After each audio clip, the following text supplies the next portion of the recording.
தோழர்களுக்கு வணக்கம். ஒரு 1.5 மாதத்துக்கிட்ட ஆயிடுச்சு யூடியூப்பில் வீடியோ போட்டு. ஒரு சில ப்ராப்ளத்தினால போட முடியல. சரி, ஓகே, விஷயத்துக்கு வரலாம். ஆக்சுவலி இந்த எஸ்ஐஆரை பற்றி பேசணும் அப்படின்னு ஒரு 2 வாரமாக நினச்சிட்டு இருக்கேன், பேச முடியல. பீகார் எலெக்ஷனில் எப்படி எஸ்ஐஆரை பயன்படுத்தி இந்த பிஜேபி, இந்த ஆர்எஸ்எஸ், இந்த அமித்ஷா விலைக்கு வாங்கப்பட்ட இந்த தேர்தல் ஆணையம், அதாவது ஞானேஷ்குமார் என்கிற ஒரு ஐஏஎஸ் அதிகாரியை விலைக்கு வாங்கிட்டு நாட்டில் இருக்கிற ஜனநாயகத்தின் மிக முக்கியமான ஒரு விஷயமான அந்த தேர்தல் ஆணையத்தையே இன்னைக்கு கரப்ட் ஆக்கி வச்சிருக்கிறாங்க. இதை பற்றி பேசலாம் அப்படின்னு நினச்சேன். இன்னும் நிறைய விஷயங்களை பற்றி பேசணும். இவங்க பிஜேபியினுடைய பூராவே இவங்க எப்போ இவங்க ரூலிங்க்கு வந்தாங்களோ அப்போலேருந்தே ஃபுல்லாகவே இந்தியாவில் நடக்கிறது எல்லாமே போங்கு ஆட்டம் தான். இப்போ அதனுடைய உச்சக்கட்டம் தான் இந்த தேர்தல் ஆணையத்தை பயன்படுத்தி இவங்க ஆடுற இந்த ஆட்டம் மிக மிக மோசமான ஒரு போங்கு ஆட்டம். இந்த போங்கு ஆட்டம் எப்போ ஸ்டார்ட் ஆச்சு, இவங்களுடைய இந்த இப்போ 13வது வருஷத்துல இவங்க ரன் பண்றாங்க ஒன்றியத்தில். அந்த ஒரு பகுதியை பார்க்கலாம். இவங்க எப்படியெல்லாம் போங்காட்டம் ஆடி இது வரைக்கும் வந்திருக்கிறாங்க. இந்த போங்காட்டம் எந்த அளவுக்கு உச்சக்கட்டம் அப்படின்றத சுருக்கமாக இந்த வீடியோவில் பார்க்கலாம்.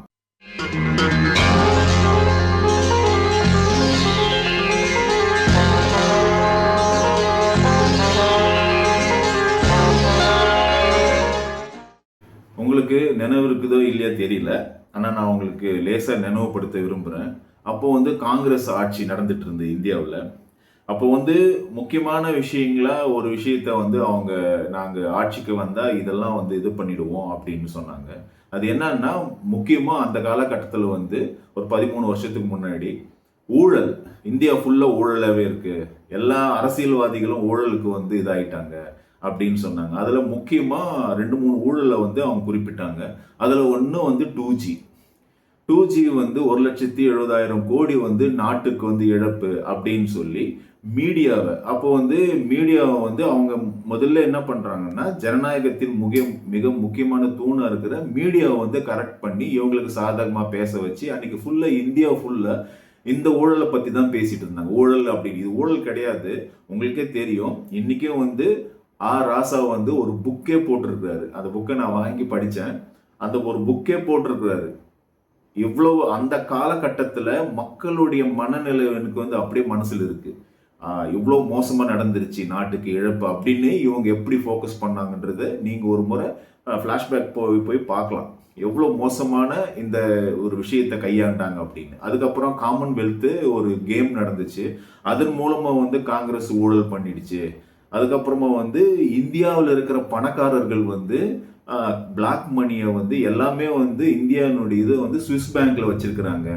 இதை நான் மீட்டுட்டு வந்துன்னு டைரக்டா சொல்ல மாட்டாரு. அவர் ஒரு நேர்மையான ஆளுன்னா டைரக்டா சொல்லிடுவாரு.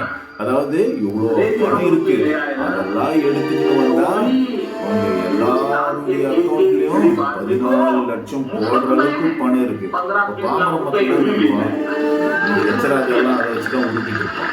என்னன்னா, அப்படி சொல்லவே இல்லையே. ஏன்னா உனக்கெல்லாம் வெக்க சூடு சொரணை எதுவுமே இல்லையா? சொல்லவே இல்லைன்னா அப்ப இதுக்கு என்ன அர்த்தம்? இது மட்டும் கிடையாது. இப்போ இந்த கடைசி வரைக்கும் பார்த்தீங்கன்னா இஸ்லாமியர்கள் உங்களுடைய, அதாவது வெளியிலிருந்து வந்தவர்கள் உங்களுடைய பொருட்களை, அதாவது மாடுகளை, ஆடுகளை, உங்களுடைய பெண்களை ஓட்டி கொண்டு போய்விடுவார்கள். இப்படி ஒரு பிரதமர், ஒரு பெரிய பொறுப்பில் இருக்கிறவர் பேசக்கூடிய ஒரு பேச்சுக்களே கிடையாது. இப்போ ரீசெண்டா பார்த்தீங்கன்னா டிஎம்கேல இருக்கிறவர்கள் பிகாரிகளை அடிக்கிறார்கள் அப்படின்னு ஒரு பிரதமர் பேசுறாரு. இதெல்லாம் இன்னைக்கு இருக்கிற எலெக்ஷன் கமிஷன் வேடிக்கை பார்த்துட்டு இருக்கு. இதெல்லாம் தேசத்துல, நாட்டுல மக்களிடையே பிரிவினைவாதத்தை ஊற்ற ஒரு விஷயம். சரி, விஷயத்துக்கு வரலாம். அப்படியே பேசி வீடியோ பெருசா போயிடுன்னு நினைக்கிறேன். அவருடைய, அதாவது முதல் 5 வருஷம் என்ன பண்ணாங்கன்னா, நாட்டினுடைய வளர்ச்சியை நாங்க அடுத்து தள்ளிடுவோம், பெட்ரோல் விலையை குறைச்சிடுவோம். இன்னைக்கு எவ்வளவு பெட்ரோல் விலை விற்குது.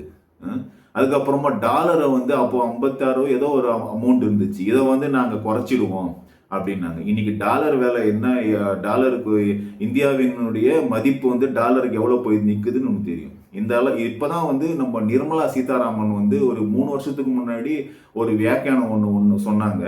அதாவது தொடர்ந்து வந்து டாலருடைய மதிப்பு இந்தியாவுக்கு இது உயர்ந்துக்கினே போகுது அப்படின்னு சொன்னா, அது உயர்ந்துக்கின்னு போகுது, அதுக்கு இதுக்கு சம்பந்தம் கிடையாது. அது உயரத்தினால நம்ம இந்திய ரூபாய் வீழ்ச்சின்னு சொல்ல முடியாது. அந்த மாதிரி ஒரு விளக்கம் அவங்களால மட்டும்தான் கொடுக்க முடியும். என்ன வேணா பேசுவாங்க அவங்க.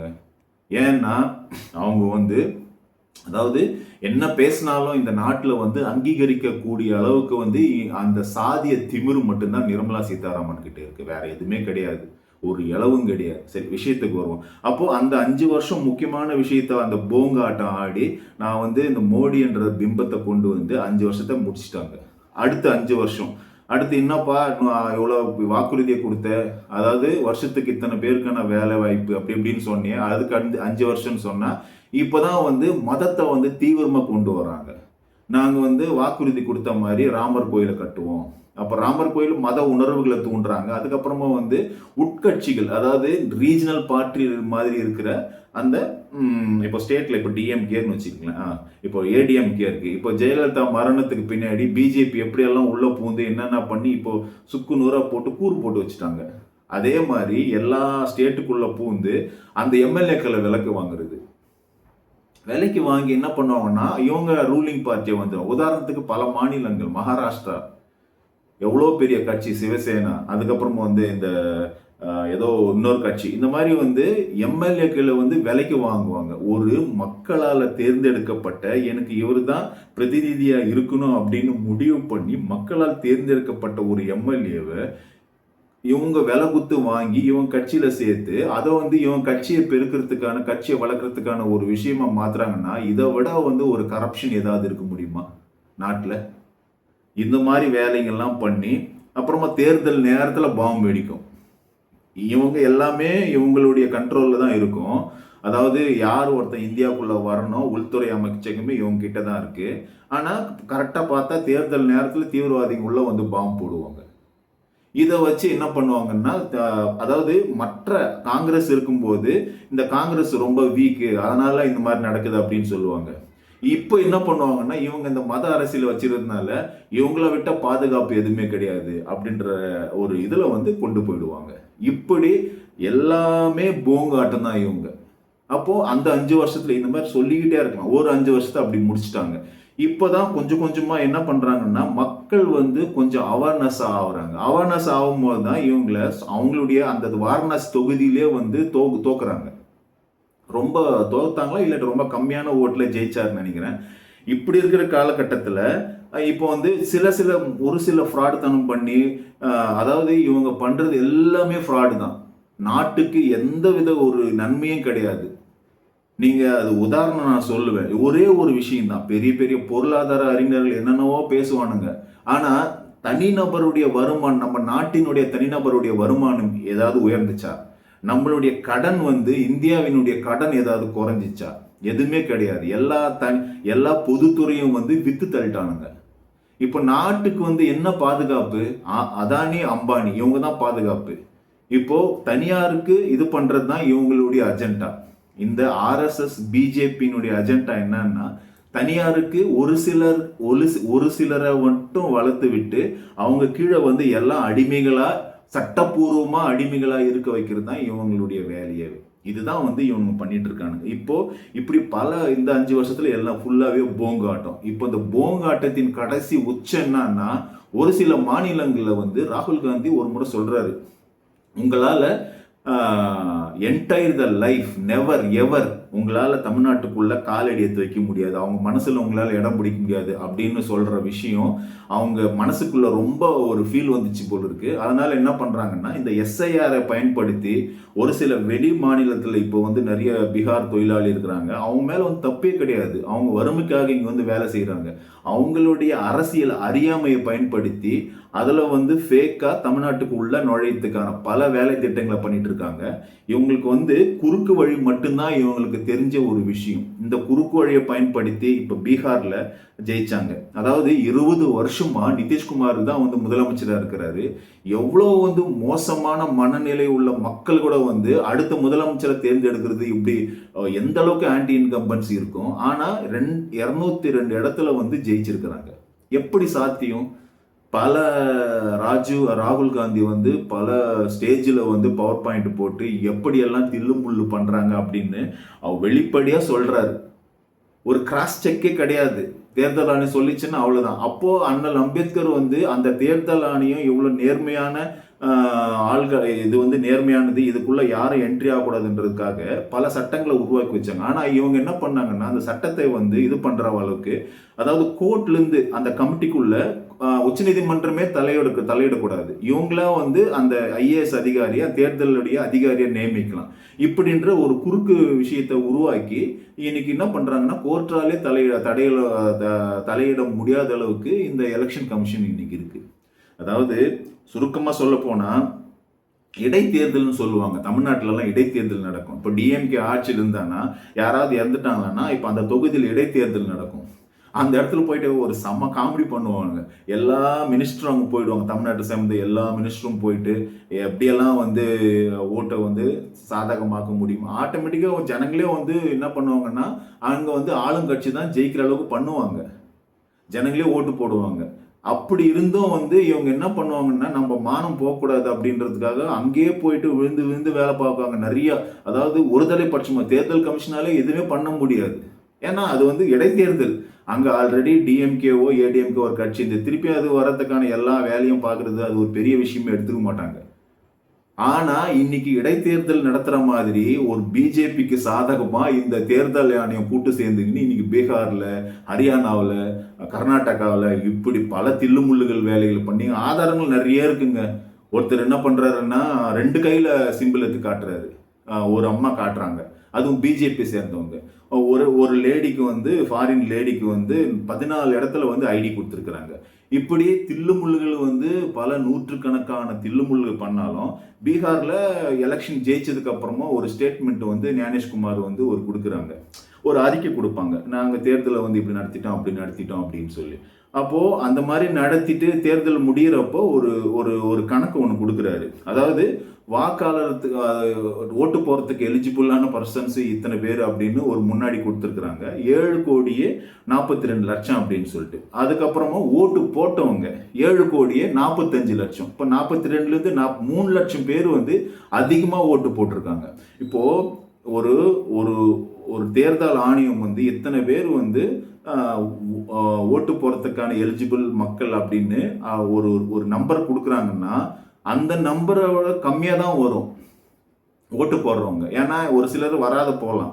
அப்படின்ற பட்சத்தில் அதிகமாக நம்பர் காட்டுறாரு. இப்போ 7,45,00,000 பேர் ஓட்டு போட்டிருக்கிறாங்க அப்படின்னு பீகார் எலெக்ஷனில் நிதிஷ்குமாரும் பிஜேபி ஜெயிச்சதுக்கு அப்புறமும் ஒரு நம்பர் காட்டுறாங்க. இது போய் எங்கே போய் முட்டிக்கிறது? இதுக்காக சொல்லுங்க. 3 லட்சம் பேர் அதிகமாக நம்பர் காட்டுறாரு. சாதாரணமாக எடுத்துங்க, ஒரு புட்டிக்காட்டில் உட்கார்ற காலையில் வரும்போது ஒரு 50 ரூபா கல்லாவில் இருக்குது, மொத்தம் வீட்டுக்கு போகும்போது ஒரு 1,500 ரூபாய் இருக்குது, மொத்தமாக சேர்த்தா எவ்வளோ வரும்? அங்கே 1,550 ரூபாய் வந்திருக்கும். இப்போ வரவு செலவெல்லாம் போக பார்த்தா இந்த இவ்வளோ மிச்சம் அப்படின்னு சொல்லுவாங்க. இதுதானங்க நீங்கள் ஒரு ஜனத்தை வந்து கலெக்ட் பண்ணுறீங்க. ஓட்டு போட்டவங்க எப்படிங்க அதிகமாக வராங்க? இப்படி பல தில்லுமுள்ளுகள் இன்னைக்கு வந்து கூச்சமே இல்லாமல் ஜெயிச்சதா பதவி எடுத்திருக்காங்க. நான் எனக்கு என்ன சொல்ல வரேன்னா, இந்த பிஜேபின்றது நாட்டுக்கு, ஜனநாயகத்திற்கு, எல்லாத்துக்குமே வந்து எதிரான ஒரு கட்சி தான் அது. அது வந்து மக்களுடைய நெகட்டிவ் மத உணர்வுகளையும் அப்புறமா சாதிய உணர்வுகளையும் இப்படிப்பட்ட ஒரு உணர்வுகளை தூண்டி தான் அவங்க இது பண்ணுவாங்க. அவங்க அரசியல் பண்ணிட்டு இருப்பாங்க. ஒரு மக்களுக்கு நேர்மையான ஒரு அரசியல் அவங்க தரமாட்டாங்க. இதுதான் என்னுடைய இப்போ இந்த எஸ்ஐஆர் என்ற விஷயத்தை வச்சு அவங்க தேர்தல் ஆணையத்தை வந்து கைப்பற்றிட்டாங்க. என்ன ஒன்றா செய்வாங்க. இப்போ நானே இந்தியர் இல்லை, நான் பல ஓட்டுகள் போட்டிருக்கேன். அப்போது எனக்கு ஒரு சில டாக்குமெண்ட் கொடுக்கல, நானே இந்தியன் கிடையாது. அவங்களுக்கு யாரெல்லாம் ஓட்டு போடலையோ அவங்கெல்லாம் இந்தியர்கள் கிடையாது அப்படின்ற நிலைமைக்கு இன்னும் கொண்டு போயிட்டாங்க. எதிர்கட்சிகள், நான் ஒரே ஒரு விஷயம் தான் சொல்கிறேன், எதிர்கட்சிகள் காங்கிரஸோட ஒன்று சேரணும், வீதியில் இறங்கி போராடணும். அவங்கள அடிக்கிற அடியில் அவங்க வந்து இந்த ஜனநாயகத்தினுடைய பவரை வந்து தெரிஞ்சுக்கணும். இன்னைக்கு ஜனநாயகம் இன்னைக்கு வெளிப்படையாக பேச ஆரம்பிச்சிட்டாங்க, இது இந்து நாடை மாற்றணும் அப்படின்னு. ஏட்டா முட்டா பசங்களா பல பேர் சேர்ந்து உட்கார்ந்து ஆர்கியூ பண்ணி இது வந்து ஒரு ஜனநாயக நாடாக இருக்கணும், எதிர்காலத்தில் மக்கள் எவ்வளோ சேஃபாக இருக்கணும்னா ஜனநாயக நாடு தான் கரெக்டு அப்படின்னு பல விஷயத்தை வந்து ஆராய்ஞ்சி என்னென்ன வேலையெல்லாம் பண்ணி இந்த லெவலுக்கு வந்து எடுத்துகிட்டு வந்திருக்கிறாங்க. திருப்பி எடுத்து போய் ரிவர்ஸ் தூக்கி போய் தள்ளுற பார்க்குறீங்களே. மறுபடியும் இந்த இந்து நாடோ எந்த ஒரு மதம் சார்ந்த ஒரு நாடாக வந்தால் இன்னைக்கு ஒரு சில நாடுகள் தான் மத சார்ந்த நாடு வந்து சுபிட்சமாக இருக்குது, சந்தோஷமாக இருக்கிறாங்க. ஆனால் நம்ம இந்தியாவில் இந்து நாடுன்னு அப்படின்னு வந்துச்சுன்னா என்ன மாதிரியான ஒரு குழப்பம் வருன்றதை நீங்கள் யோசித்து பார்க்கலாம். சின்ன சின்ன பசங்களை கல்யாணம் பண்ணிடுவானுங்க, அப்புறம் விதையை தூக்கி போயிட்டு வந்து நெருப்பில் தூக்கி போடுவானுங்க. திருப்பி அப்படியே ரிவர்ஸு.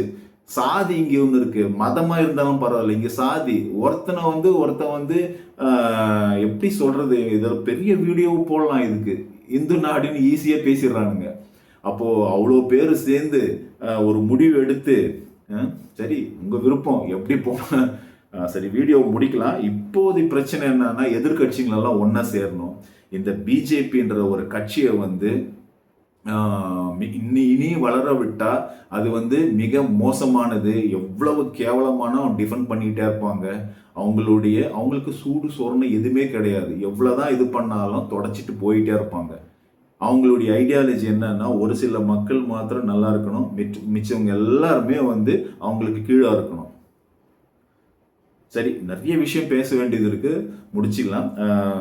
தொடர்ந்து என்னுடைய வீடியோ பாருங்க, சப்ஸ்கிரைப் பண்ணுங்க, லைக் பண்ணுங்க, கமெண்ட் பண்ணுங்க. என்னுடைய சேனலை சமம் 316 அப்படின்னு டைப் பண்ணதான் உங்களுக்கு வரும்.